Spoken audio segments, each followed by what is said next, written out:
I trained like Mike Mentzer for a year, but you could say we had our fair share of disagreements. I learned a lot from training like Mike for a year, but there were a couple of things in his ideal program that I tried, but just didn't really gel with me. In my I trained like Mike Mentzer for 1 year video, a lot of people pointed out that I didn't actually train like Mike. Rather, I took inspiration from his training principles, but I did my own program with some tweaks. And yeah, that's absolutely true. But I would also say, well, of course I didn't run someone else's cookie cutter program for an entire year with no changes. Why would anyone do that? I would run a program that a coach had made for me for a whole year, but of course along the way they'd be auto-regulating and tweaking it to meet my needs. Unfortunately, Mike isn't with us anymore, RIP, so he wasn't available to do that, so I was just coaching myself. So today we're going to talk about what I changed, what specific things I didn't like about his methods, and how I modified them to suit my needs and my goals. I'm going to limit the discussion today to the training methods that I actually tried and that I actually have personal experience with.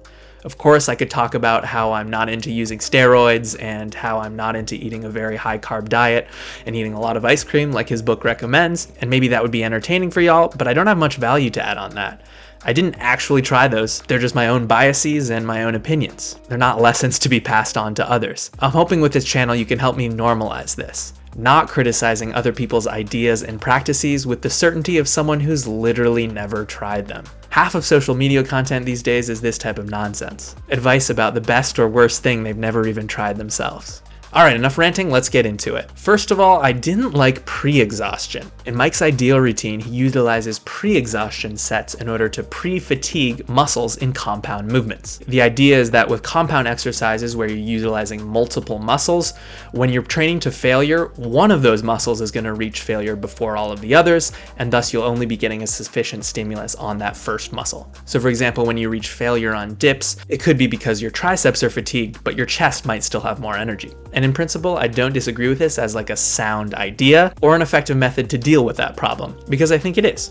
And the pump you get from doing pre-exhaustion sets is insane. I did love it. The problem was in fact a very pragmatic one. When you do a pre-exhaustion set to failure, as Mike advises, and then you do your main exercise, it interferes with the progressive overload in that main exercise. So I would end up progressing my dumbbell flies, which were the pre-exhaustion for ring dips, but I wouldn't be progressing as quickly on the dips themselves. And at the end of the day, the dips were in my program as the primary exercise because I wanted to get better at dips. In the next session, my newfound pec strength would then just get used up again by the chest flies, and I'd progress quickly on the chest flies, but because I'm doing these pre-exhaustions all the way to failure every single time, the chest flies are going up and up and up, and the ring dips are still going up, but much more slowly. And this isn't a problem per se. I think you would still be making progress in terms of muscular size and strength in this type of training, but it's a problem on two fronts for me. First of all, in order to test your strength in that main lift, you'd have to actually program it separately without the pre-exhaustion in order to see where you're actually at on a normal level of fatigue. But this obviously interferes with the whole minimal training mentality. I'm already only working out 2 days a week and I don't want to work out anymore. And so scheduling a separate day where I'm like tapered in order to practice the ring dips to see how strong I am just doesn't really make any sense. I'd rather just have my regular working set in my training plan every single week be the one where I'm testing my strength.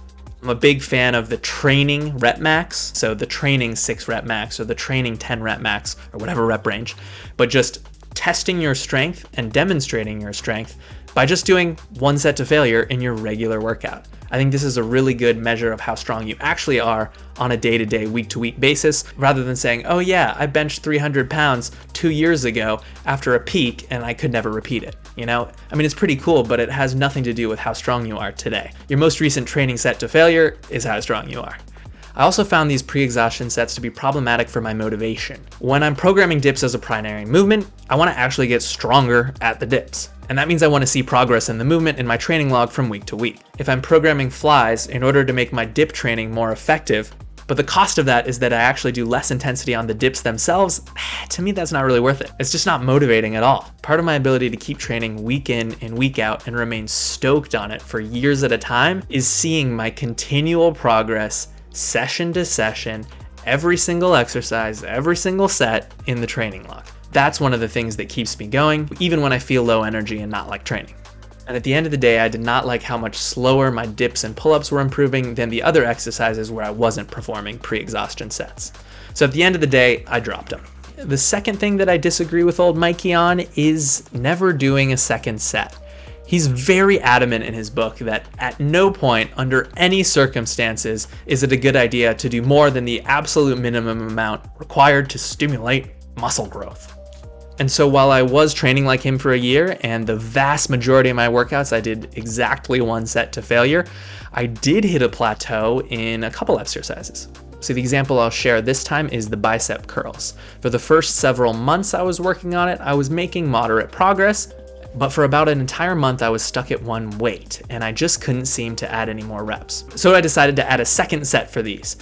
And sure enough, as you can see in these graphs on the scene, once I started doing that in March, my plateau was broken. I continued making progress at a faster rate than before. So the second graph over the same time span is total reps, which you can see roughly doubles around March when I add that second set in. So what did I do specifically? Well, I would start with a heavier set for like 7 to 10 reps. I would take this all the way to failure, including some partial reps, but I wouldn't do a drop set on top of it. Then I would rest for a few moments to recover strength, and I would do a second set with less weight, aiming for roughly a 15 rep max. This one I would do in pure heavy duty style of taking it fully to failure, doing partial reps, and then doing some forced reps where I swing the dumbbells up and do slow eccentrics. And I found that by doing this, just adding a tiny little bit more volume to make sure that I truly was training as hard as I possibly could, seemed to make me grow faster and get stronger. That said, it obviously costs twice as much the amount of time, so I wasn't doing that on the exercises where I was making good progress already. But as a tool to keep in your back pocket to bust through plateaus, I think it's really useful, and it's something that Mike himself probably would not advise us to do. The third thing that I disagree with Mike about is the speed of results to expect from training like he does. So I'll read a direct quote from him on this one.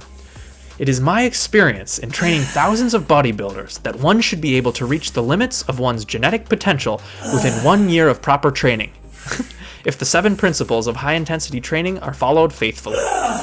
Reaching your genetic potential in 1 year of training seems a bit far-fetched for me.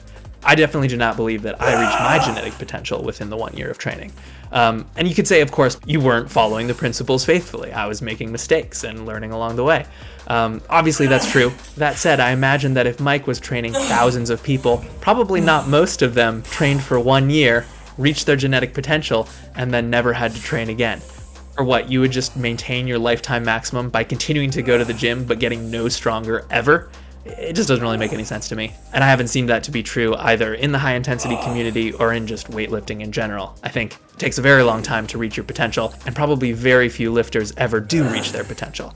But I think for me personally, it's a very important mindset thing as well. I don't want to believe that I've ever reached my potential because I don't want to stop doing the work. Because at the end of the day, what's important is that we do the work. What's important is that we do the training and that we have the habits that transform our lives. If you just think you can work for 1 year, achieve a result, and then coast on that result for the rest of your life, like, there's just no way. It doesn't make any sense, you know? There's just no way you're going to make the most of your life by doing that. The whole point of me getting strong for life is to be strong for my life so that I can continue reaping the benefits of being strong and resilient and motivated for my entire life. And I know that part of those come from the actual practice itself, not just the physiological adaptations that happened in the past. So I don't think I'm anywhere near my genetic potential, and I imagine that you, dear viewer, are not either. So let's stay stoked, let's keep training, and let's just get strong as hell together. Thank you so much for watching. Have a lovely day, and I'll catch you in the next one.